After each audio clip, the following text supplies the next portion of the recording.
Welcome to Chillin' 101. We hope this video helps. In this video, I will explain how to program your Ford Edge door keypad. First, you need your 5-digit factory code.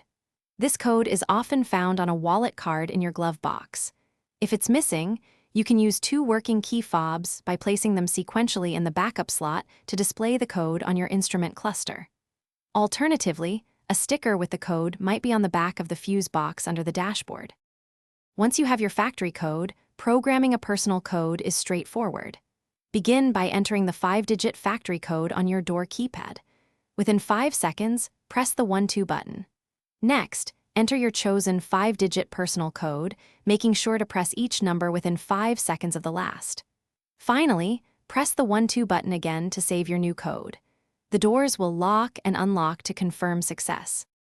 For vehicles equipped with the sync system, you can also program your keypad code through the touchscreen. Start by tapping settings on your sync display. Then, select Vehicle and navigate to Door Keypad Code. You will need to enter your 5-digit factory code. After that, choose Add and simply follow the prompts on the screen to create and save up to 5 personal entry codes.